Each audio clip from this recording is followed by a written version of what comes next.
The first sound was the splintering of wood, a violent crack that tore through the pre-dawn stillness of the high desert. It was the sound of a world breaking. Jake Valdez was jolted from a shallow sleep, his hand instinctively reaching for the empty space on the wall above his bed where a cult peacemaker had once hung. The habit was old, a ghost twitch from a life he had buried a decade ago, but the danger was new and brutally real. Before he could swing his legs from the bed, the bedroom door flew open, its frame shattering inward. Two figures silhouetted against the pale light of the rising moon filled the space. They were not common thieves. They moved with a disciplined silence, their forms lean and predatory. Sarah Jake's voice was a ragged bark.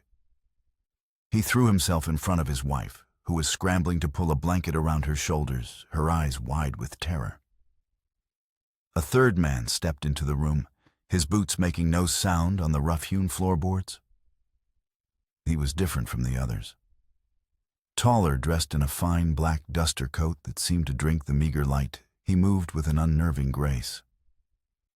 He did not look at Jake. His eyes, cold and dark as a winter night, were fixed on Sarah. The raid on the Valdez ranch was a symphony of methodical violence.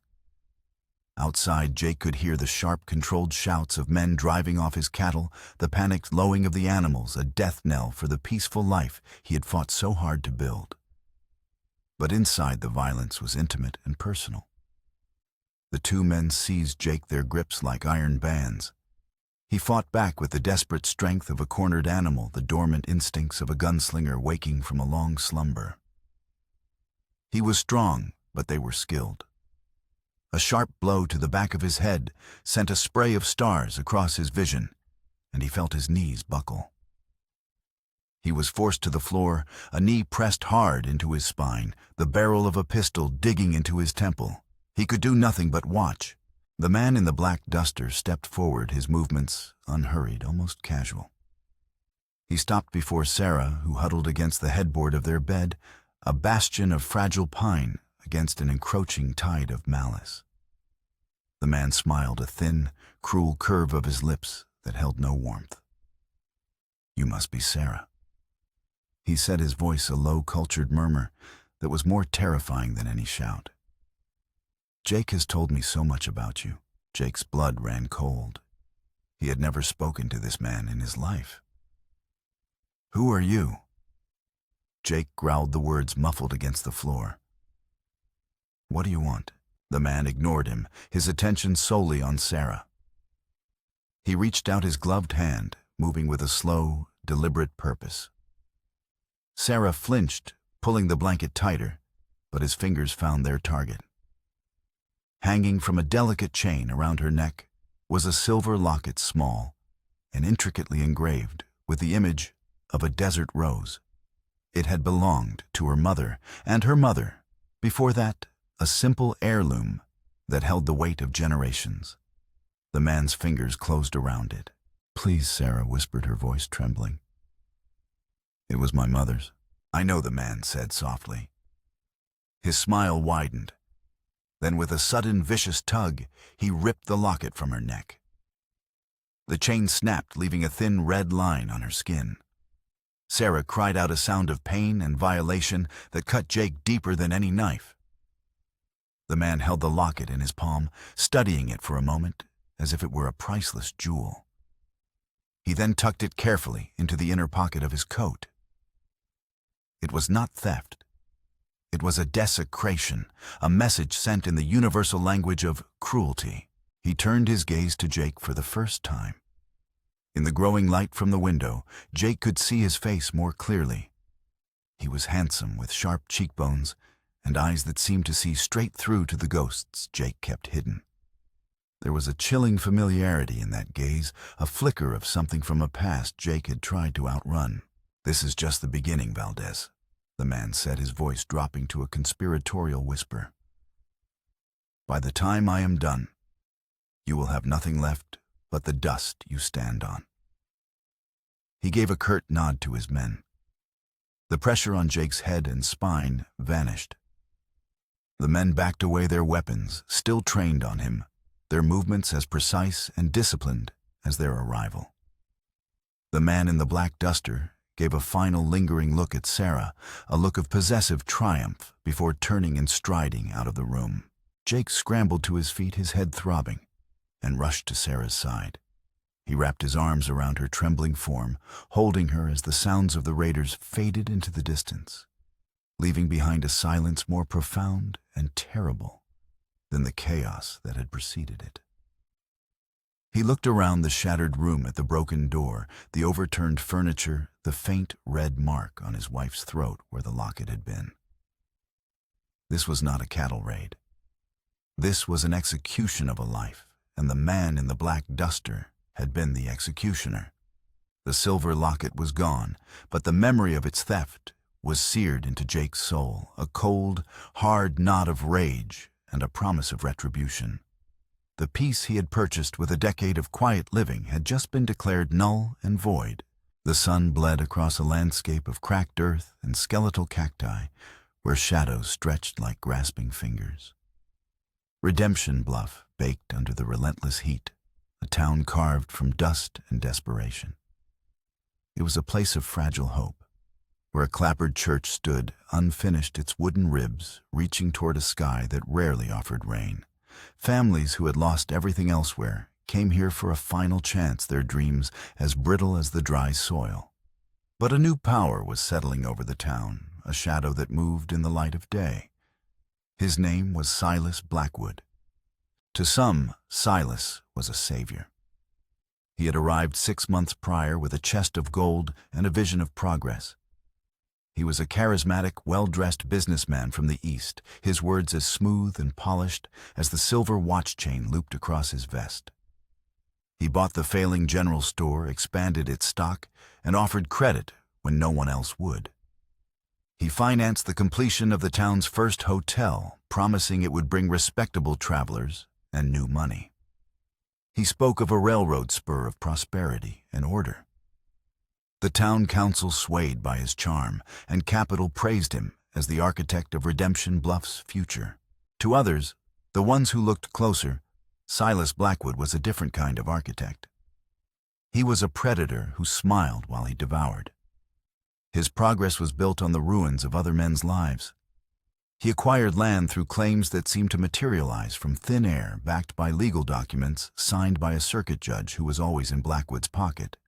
Families who refused his offers found their wells mysteriously running dry or their fences cut in the night. Fear, quiet and pervasive, had become the town's most valuable commodity, and Silas Blackwood held a monopoly. Jake Valdez knew this fear intimately. In the weeks since the raid, he had patrolled the borders of his ranch with a Winchester rifle that felt alien in his hands. He and Sarah had repaired the broken door and swept up the shattered remnants of their peace. But the violation lingered in the air, a phantom chill in the sweltering heat. The cattle were gone, their savings with them. All that remained was the land itself, and the chilling promise from the raider in the black duster. Jake rode into Redemption Bluff, the anger in his gut, a cold, hard stone. He was a changed man, and the weary lines around his eyes deeper now, etched by sleepless nights, and a rekindled familiarity with violence. The man he had tried to be, the quiet rancher, the loving husband, felt like a costume he could no longer wear. Beneath it, the man he once was, a gunslinger, whose name had been whispered in saloons from Kansas to the Arizona territory, was stirring. He saw Silas Blackwood standing on the porch of the newly completed hotel, the Blackwood Grand. He was surrounded by the town's sycophants, the mayor, the land registrar, the saloon owner, all of them laughing at some witticism Silas had just delivered. He was the man from the raid. There was no doubt. The cultured voice, the predatory grace, the cold, knowing eyes.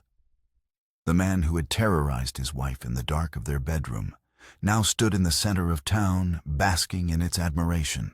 Jake dismounted, tying his horse to the hitching post with slow, deliberate movements. He could feel the eyes of the town on him. They knew about the raid on his ranch. They had offered condolences, their words laced with a pity that tasted of fear. They knew he was the latest victim, and they were terrified they would be next. As Jake approached the hotel, the laughter on the porch died. Silas turned a perfectly pleasant and welcoming smile on his face, as if greeting an old friend. "Mr. Valdez Silas," said his voice carrying an easy warmth that did nothing to hide the chill beneath. "I was so very sorry to hear of your misfortune. A terrible business, these random acts of banditry. A sign that this territory is still in desperate need of a firm hand to bring order." Jake stopped at the bottom of the steps, forcing himself to keep his hands away from the worn leather grip of the pistol strapped to his thigh. He had put the gun back on the day after the raid. It felt heavier than he remembered. "It wasn't random," Jake said, his voice low and even. He met Silas's gaze, a silent declaration of war passing between them in the dusty street. The air grew thick, the casual chatter of the town fading into a tense quiet. The mayor and the others shifted uncomfortably, sensing a confrontation they wanted no part of. Silas's smile didn't falter, but his eyes hardened. He descended the steps, closing the distance between them, until he stood just an arm's length away. He held a sheaf of papers in his hand. "Speaking of unfortunate business," he said, his tone shifting from feigned sympathy to crisp professionalism, "I'm afraid I have some bad news for you." He extended the papers to Jake. "This is a legal notice to vacate your land. It seems the original survey was improperly filed. A clerical error, of course. My associates have acquired the senior claim. The judge has already signed the order." The audacity of it was breathtaking. To orchestrate a brutal raid and then follow it with a fraudulent legal claim was a level of cruelty that went beyond mere greed. This was personal. This was the fulfillment of the promise made in his bedroom. This was the second act in a play designed to destroy him. Jake took the papers, his knuckles white. The legalese was dense, but the message was simple. He had 30 days to abandon his home, his land, everything he and Sarah had built. "This land is ours, Mr. Blackwood." Jake said, his voice a low growl of contained fury. He held Silas's gaze, refusing to be the one to look away. "The papers are filed clean. There's no dispute." Silas's lips twisted into a sly, knowing smirk. The mask of the respectable businessman had slipped, revealing the predator beneath. "Papers can be reinterpreted, Mr. Valdez, just as a man's reputation can be." He leaned in closer, his voice dropping so only Jake could hear. "I hear you were once quite the marksman, a name to be feared. The Santo Niño killer. They called you, I believe. A shame to let such talents go to waste over a patch of dust." The name hit Jake like a physical blow. It was from another life, a name he had tried to kill and bury. Only a handful of people still alive knew it, and they were scattered to the four winds. For Silas to know it, to speak it here in the heart of the new life Jake had built, was a violation as profound as the theft of the locket. It was proof that this wasn't about land or cattle. This was about him. The confrontation was not just inevitable. It had already begun years ago in a place and time Jake had desperately tried to forget. Silas Blackwood had not just come to take his land. He had come to excavate his past and use it to bury him. "You have 30 days, Mr. Valdez Silas," said, his voice returning to its pleasant public tone. He clapped Jake on the shoulder, a gesture of feigned camaraderie that felt like a brand. "I do hope you'll make the sensible choice." He turned and walked back up the steps of his hotel, the town's leaders falling into step behind him, leaving Jake alone in the street, holding the architecture of his own ruin in his hands. The sheriff's office was an island of beleaguered integrity in Redemption Bluff's sea of quiet corruption. Sheriff Miller was a good man, a former lawman from a bigger city who had come west seeking a quieter life and had instead found a more insidious kind of lawlessness. His face, a roadmap of worry and exhaustion, sagged as he looked at the eviction notice Jake placed on his desk. "It's legal," Jake Miller said, his voice heavy with resignation. The judge's signature is legitimate. The claim is stamped and sealed. On paper, Blackwood owns your land. The paper is a lie. Jake stated his frustration simmering. He raided my ranch, stole my cattle, and terrorized my wife. This is just the final nail. Miller sighed, running a hand through his thinning gray hair. He opened a drawer and pulled out a thick stack of files, dropping it onto the desk with a heavy thud. "You're not the first," he said. He gestured to the pile. The Miller family, the Garcias, Old Man, Abernathy. All of them pushed off their land with claims just like this one. All of them visited by bandits a week before the papers were served. I have a stack of reports, a dozen witnesses who are too scared to testify, and a judge who's on Blackwood's payroll. I have no authority, no deputies I can trust, and no way to fight him legally. The sheriff looked Jake in the eye, his own gaze reflecting a deep, weary shame. "I'm sorry, Jake. My hands are tied." Leaving the sheriff's office, Jake felt a profound sense of isolation. The law, the very institution meant to protect men like him, had been twisted into a weapon against them. He was alone. As he stood in the dusty street, watching Silas Blackwood's men patrol the town like a private army, a figure detached from the shadows of a nearby alley.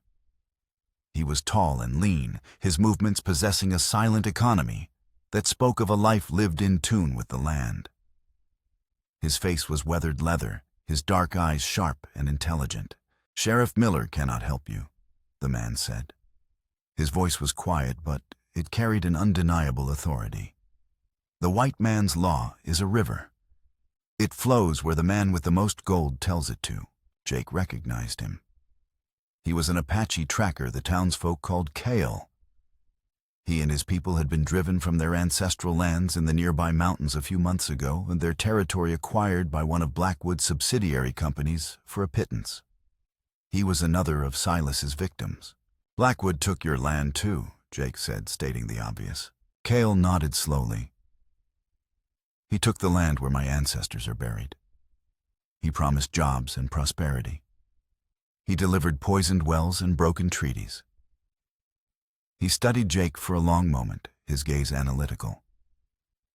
"He did not just take your cattle, did he? I saw his men. They moved like soldiers, not rustlers. And I saw him watching you today. It was not the look of a man conducting business.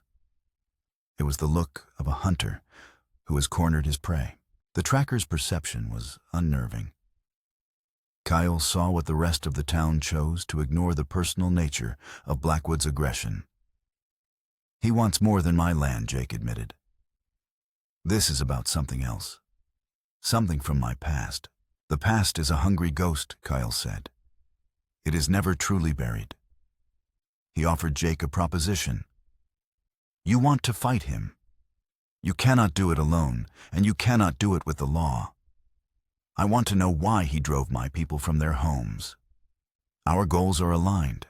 An unlikely alliance was forged in the shadow of the Blackwood Grand, a partnership between a retired gunslinger and a displaced Apache tracker, two men dispossessed by the same enemy. Together, they began to investigate, moving through the town's underbelly, speaking to the frightened and the ruined. They sought to answer the question that gnawed at Jake. Why this land? His ranch was decent for grazing, but held no obvious riches. There was no sign of silver, no easy access to water beyond his own well. It was strategically worthless. Yet Silas was spending a fortune in legal fees, bribes, and hired muscle to acquire it, along with several other seemingly random properties scattered across the territory. Their investigation yielded small but unsettling clues. At the land registrar's office, they bribed a nervous clerk to show them a map of Blackwood's acquisitions. The properties formed no logical pattern for a cattle empire or a mining operation. They were disconnected, isolated parcels of scrubland and rock. It was a strategy of chaos, not of commerce. Then came the first piece of concrete foreshadowing. While watching a wagon of supplies being unloaded at Blackwood's hotel, Jake saw one of the guards up close. The man was a hired gun, his face hard and impassive, but it was his belt buckle that seized Jake's attention. It was silver, crudely fashioned into the shape of a coiled rattlesnake with chips of turquoise for eyes. Jake's blood ran cold. He had seen that buckle before a lifetime ago in a dusty cantina in the New Mexico territory. It had been worn by a member of the Clanton gang, a notoriously vicious outfit he had tangled with just before he'd retired his gun for good. He shared this with Cale as they watched from a rooftop. The man I killed. The one who made me quit this life. He rode with the Clantons. Jake said the words tasting like ash. This can't be a coincidence. Cale, ever the patient observer, added another piece to the puzzle. I have watched Blackwood. He studies you. When you walk the street, his eyes follow you from his window. Yesterday, when your wife came to town for supplies, he watched her every move. There is a hatred in his eyes, Valdez. It is a patient, personal hatred. The kind a man holds for someone who has taken something irreplaceable from him. The clues didn't add up to a clear picture, but they painted a dark and disturbing landscape. Silas Blackwood was not just a ruthless businessman. He was a collector of land of men and of grievances. And for some reason Jake did not yet understand, he was the prize specimen in Blackwood's collection. The fight for his ranch was becoming a desperate scramble to uncover a history. He thought he had escaped a history that was now reaching out to strangle his future. The resistance began quietly, a series of pinpricks against the hide of Blackwood's growing empire. Jake and Cale were ghosts, moving in the night, their campaign one of subtle disruption. A wagon load of expensive drilling equipment for one of Blackwood's mines suffered a broken axle on a remote road, its cargo tumbling into a ravine. A shipment of legal documents vital for securing another fraudulent land claim was mysteriously damaged by a flash flood that seemed to affect only one corner of the land office. A prize stallion purchased by Silas for an exorbitant sum escaped its corral. The gate left open the tracks leading into the labyrinthine canyons, where Cale knew every rock and shadow. These were small acts designed to frustrate and delay, to bleed Blackwood's resources and sow dissent among his men. For a time it worked. The disruptions were dismissed as accidents, bad luck, the normal hardships of frontier enterprise. But Silas Blackwood was no fool. He felt the unseen hand working against him, and his response was swift and brutal. The escalation was not a business decision. It was a declaration that the game had changed. He started with the Peterson family ranchers, who had quietly supplied Jake with information about Blackwood's cattle movements. One morning, the Petersons awoke to find their well poisoned. Their small herd, their only source of income, lay dead or dying around the contaminated water trough. The message was clear, helping Jake Valdez came with a price. Next was the town blacksmith, a burly, honest man named Gus, who had refused to service Blackwood's wagons after learning of his methods. A fire started in his smithy late one night. Gus and his family escaped, but the business he had spent 20 years building was reduced to ash and cinders by dawn. The official cause was a stray spark from the forge and accident. But everyone in Redemption Bluff knew it was a warning. Fear tightened its grip on the town. Neighbors who had once greeted Jake with a friendly nod now averted their eyes. The whispers of support fell silent. Jake and Sarah were isolated pariahs in a community too terrified to stand with them. The pressure was immense, but it only hardened Jake's resolve. The fight was no longer just his. It was for the soul of Redemption Bluff. The turning point came during a cold, moonless night. Driven by a need to find definitive proof of Blackwood's connection to the raid, Jake and Cale undertook their most daring move, yet a covert reconnaissance of Silas's headquarters in the lavish suite atop the Blackwood Grand. Cale, moving with the preternatural silence of his ancestors, scaled the outer wall and disabled the lone guard on the balcony. Jake followed his heart pounding a frantic rhythm against his ribs, the skills of a former life returning with a grim and unwelcome familiarity. The suite was a temple to wealth and power. Fine mahogany furniture, velvet curtains, and a decanter of expensive whiskey sitting on a polished desk. It was the office of a man who believed himself a king.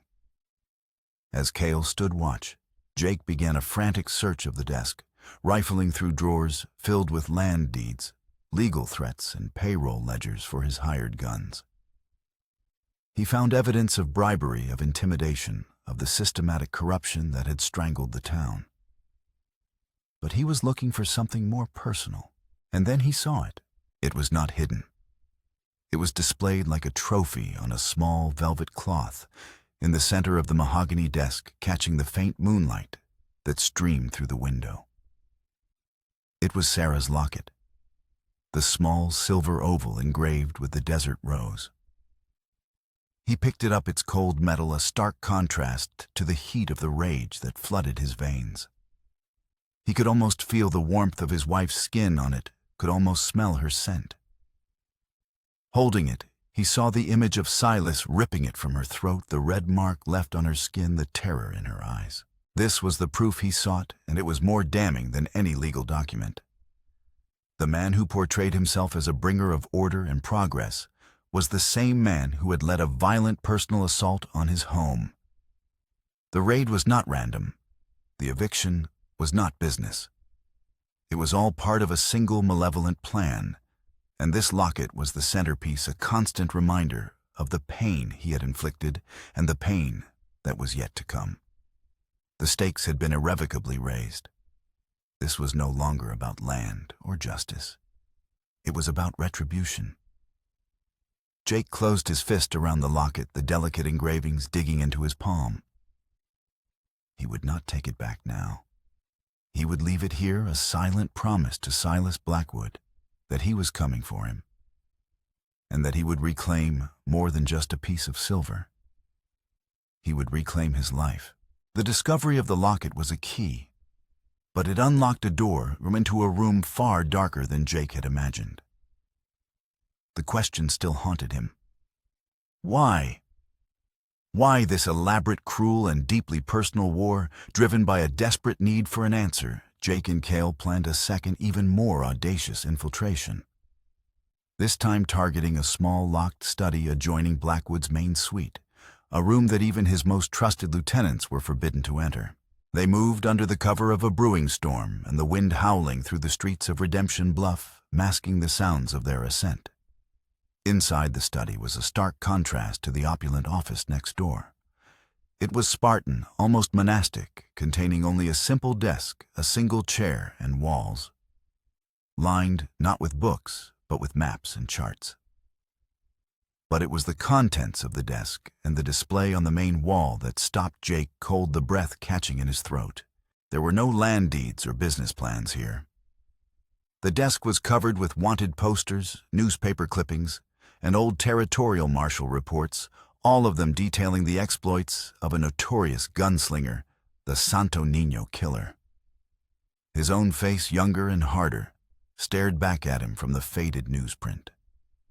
Every gunfight, every killing, every step of his blood-soaked journey before he had become Jake Valdez Rancher was meticulously documented and laid out like a collection of rare insects pinned to a board.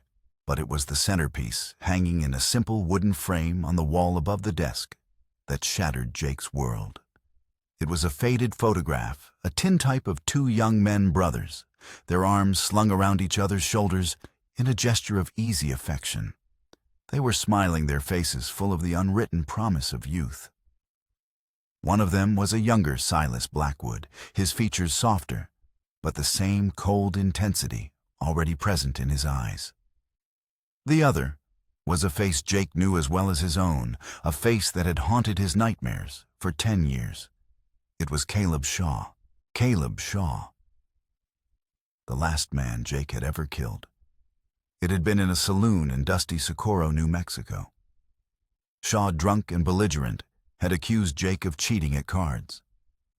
Jake had tried to walk away, had tried to de-escalate, But Shaw had been determined to make a name for himself by taking down the infamous Santo Niño killer. The gunfight had been fair by the brutal standards of the time. Shaw had drawn first. Jake had been faster. A single shot, a moment that had lasted an eternity, and Caleb Shaw had fallen dead on the sawdust floor. The look in his eyes as the life faded from them, a look of shock, of foolish regret, had been the final catalyst. Jake had unstrapped his gun that day, left it with the stunned sheriff, and walked out of Socorro determined to bury that part of himself forever. Beside the photograph on the desk lay a small leather-bound journal. Jake's hands trembled as he opened it. Silas's handwriting was precise and elegant, a stark contrast to the raw, obsessive hatred that filled the pages. The entries chronicled a decade-long hunt, a patient and methodical search for the man who had killed his younger brother. June 14, 1871. One entry read, "Another dead end in Prescott. They say the killer vanished after Socorro. But a man like that does not simply vanish. He hides. He changes his name. He finds a patch of dirt and pretends to be a farmer. But he cannot change what he is. And I will find him." Then, an entry from 7 months ago, the handwriting tighter, almost feverish with excitement. "I have found him. He calls himself Jake Valdez now. He has a wife, a small ranch outside a pathetic little town called Redemption Bluff. He has built a life on my brother's grave. A peaceful life. A happy life. He does not deserve peace. He does not deserve happiness." The final entry, dated the day after the raid, laid bare the monstrous truth. "It has begun. I saw the look in his eyes when I took the locket from his whore. The fear, the helplessness. It is a beautiful thing. The land, the cattle, they are nothing. They are merely the stage. My brother was stripped of his future, his life. I will strip Valdez of everything he loves, piece by piece. His land, his home, his wife. I will make him watch it all turn to ash. And when he is truly broken, when he has nothing left but the memory of what I have taken, then, and only then, will I grant him the mercy of a bullet. It is what Caleb would have wanted. It is justice." The truth was a poison seeping into Jake's soul. This was not a land dispute. This was not a simple act of greed. This was a tragedy, a meticulously crafted opera of revenge, and he was its unwilling star. Silas Blackwood, his brother, consumed by grief and warped by a decade of hate, had orchestrated this entire affair. The land grab, the intimidation, the raid as an elaborate, cruel performance designed to destroy Jake from the inside out before killing him. The blood feud Jake thought he had left behind in Socorro had followed him patiently, silently, and had now cornered him in the heart of his new life. The ghost of Caleb Shaw had finally caught up to him. The storm that had masked their entry broke as Jake and Cale slipped away from the hotel, leaving the study, and its terrible secrets undisturbed. The wind and rain felt like a physical manifestation of the tempest raging inside Jake. The knowledge of Silas's true motive changed everything. It was no longer a fight against a man, but against a ghost story, against a grief that had metastasized into a monstrous obsession. Silas must have sensed the shift, must have known his sanctum had been breached. Perhaps a misplaced paper, a scent in the air, or simply the instinct of a predator who feels the hunter's gaze upon him. The pretense of legal maneuvering and veiled threats vanished overnight. The war became brutally overt. The next morning, as Sarah went to the well for water, she found the path blocked by 2 of Blackwood's men. They said nothing, simply stood there, their hands resting on their pistols, their expressions flat and menacing. It was a simple act, yet it carried the weight of a death threat. They were prisoners on their own land. The psychological siege had begun. But Jake knew it was only a prelude. The true attack came at dusk. Jake was in the barn, reinforcing the doors, when he heard Sarah scream. It was not a scream of fear, but of pure, unadulterated terror. He burst out of the barn, his Colt already in his hand, his heart a block of ice in his chest. The ranch house was dark. The lamp had been extinguished. He found her in the kitchen, standing frozen, staring at the table. On it lay a single gleaming brass bullet. Next to the bullet was a note penned in Silas's elegant script. "The performance has reached its final act, Valdez. I have your wife. If you wish to see her again, come to the old church at the edge of town. Come alone. Be there at sundown tomorrow. It is time to see if the Santo Niño killer remembers how to dance." He had her. Silas had finally made his move, abandoning all subtlety and escalating the conflict to its most primal form. He had taken Sarah, the center of Jake's world, the woman for whom he had forsaken his past. The kidnapping was the second great obstacle, a wall of fire he had to walk through. He could no longer fight with stealth and disruption. He could not appeal to a law that had abandoned him. Silas had called him out not as Jake Valdez the rancher, but as the Santo Niño killer. He was being forced to confront the very part of himself he had tried to destroy. To save his new life, he had to resurrect the old one. The gun in his hand felt less like a tool and more like a part of his own body, a deadly appendage he had forgotten how to control. He looked at the single bullet on the table, a stark invitation to a duel he could not refuse. He had spent 10 years running from who he was, believing that peace could be found in denial. Silas had shown him the folly of that belief. Peace would not be found. It had to be fought for. The skills that had once brought him only death and notoriety were now the only things that could save the woman he loved. The gunslinger buried for a decade was about to be reborn, not for glory or survival, but for salvation. The dust storm hit an hour before sundown, a roiling wall of red earth that consumed the sky and scourged the land.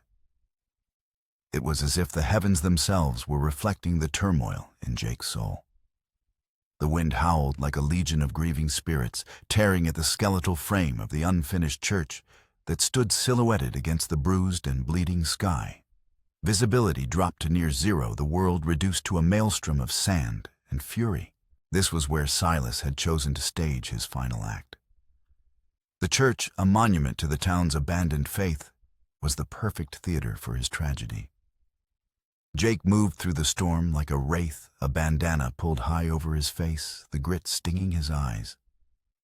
He carried his Colt in one hand and his Winchester in the other, every nerve alight, every sense honed by a past he could no longer deny.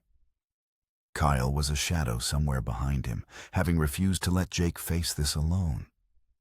His role was not to fight, but to observe, to be the unseen advantage in a game where every rule had been broken. Inside the half-constructed church, the wind shrieked through the open timbers. Dust swirled in thick clouds, creating dancing phantoms in the dying light. Silas was there, standing near the space where an altar might one day be. He was no longer the polished businessman. His fine coat was gone, replaced by a simple shirt and leather vest. He held Sarah in front of him, one arm clamped around her waist, the barrel of a revolver pressed against her temple. Her face was pale, her eyes wide with terror, but she met Jake's gaze with a flicker of defiance. "Welcome," Killer Silas's voice was strained, high-pitched, with a decade of repressed rage finally unleashed. "I was beginning to think you'd lost your nerve. Let her go." Blackwood Jake's voice was a low growl, barely audible above the storm. "This is between you and me. It always has been." Silas laughed, a dry, cracking sound that was swallowed by the wind. "Oh, it is between you and me. But she is part of it. She is the grand prize, the thing you love most, just as Caleb was the thing I loved most." His eyes were wild, unhinged, the mask of sanity completely stripped away. "You took my brother. I take your wife. It's simple arithmetic. An eye for an eye." Jake took a half step forward, his Winchester level. "It was a fair fight, Silas. Caleb drew on me. There is no such thing as a fair fight when your brother ends up dead. Silas screamed, his voice cracking with anguish. He shoved the gun harder against Sarah's head. But I am a more considerate man than you. I believe in giving a man a chance to say his goodbyes, which is why I've added a new player to our little drama. He smiled, a terrifying, triumphant grin. Sarah is not my only leverage. You have a son, don't you? A boy named Daniel. He's with 2 of my men at your ranch. A lovely child. He paused, letting the horror of his words sink in. I've given my men simple instructions. If they do not receive a signal from me by dawn, a single rifle shot into the air, they are to kill him. A clean, quick death. Far more than you gave Caleb. The world tilted on its axis.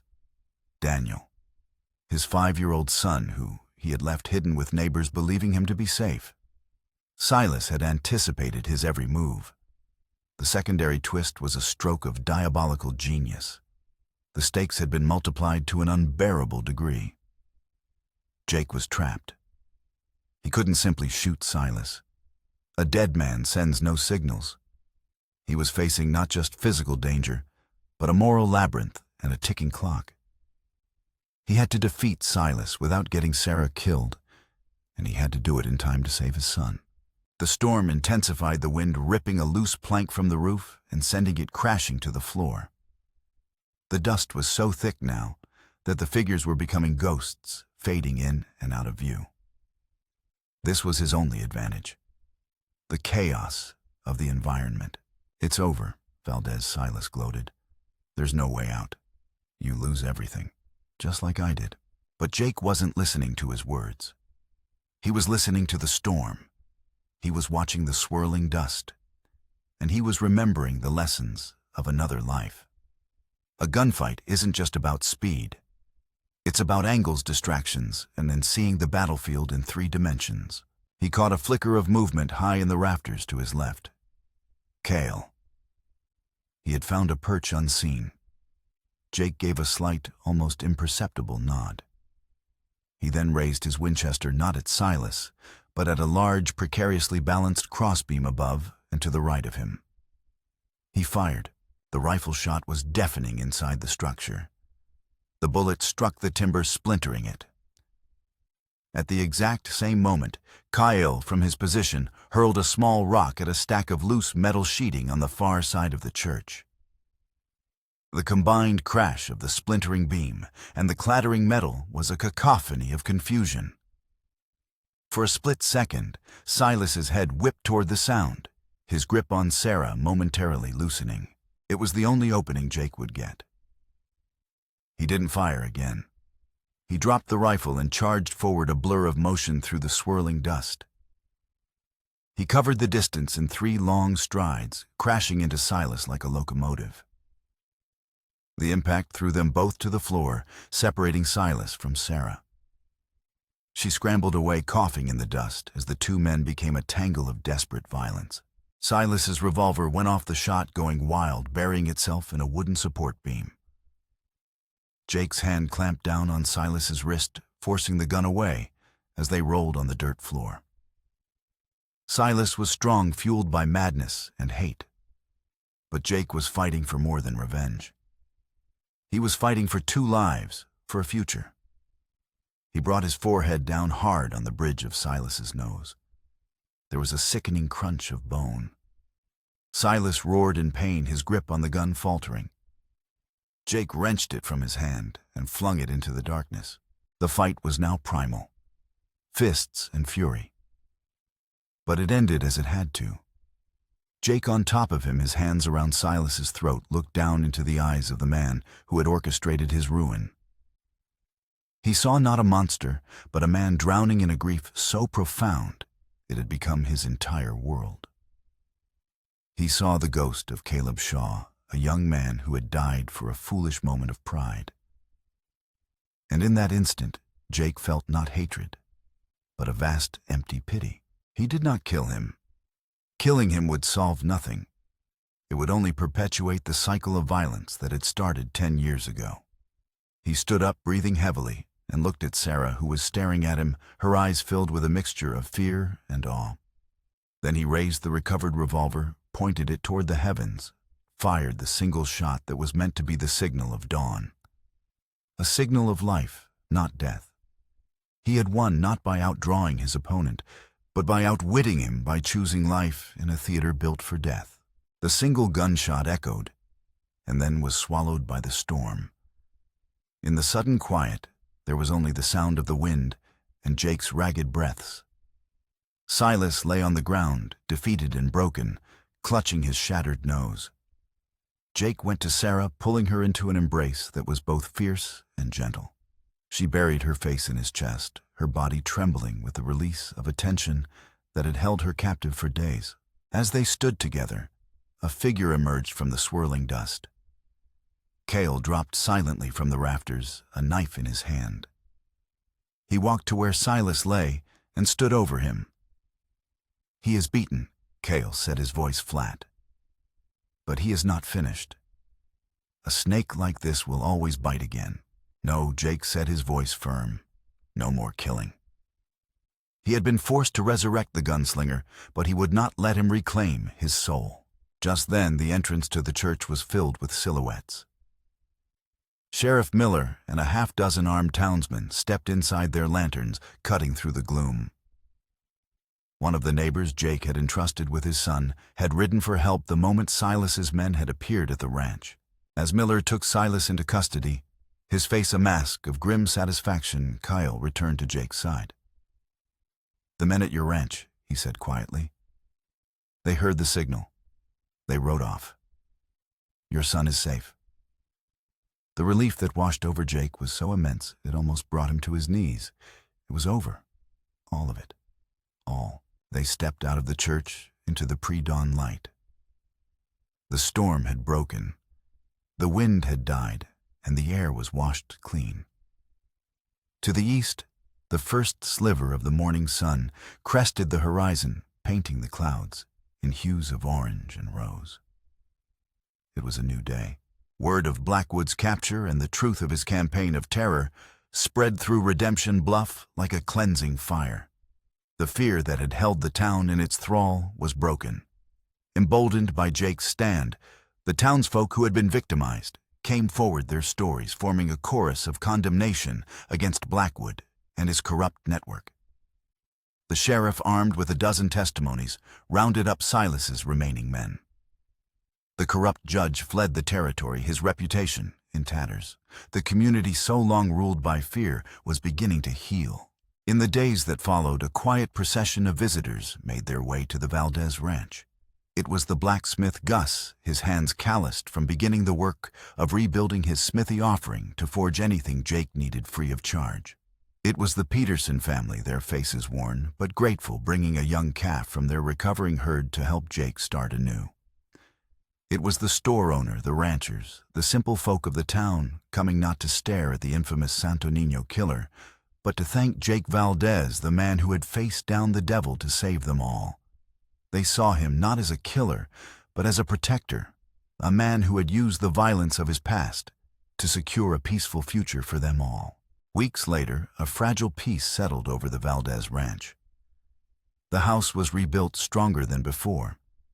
A new herd of cattle, purchased with a loan from the now honest town bank, grazed in the pasture.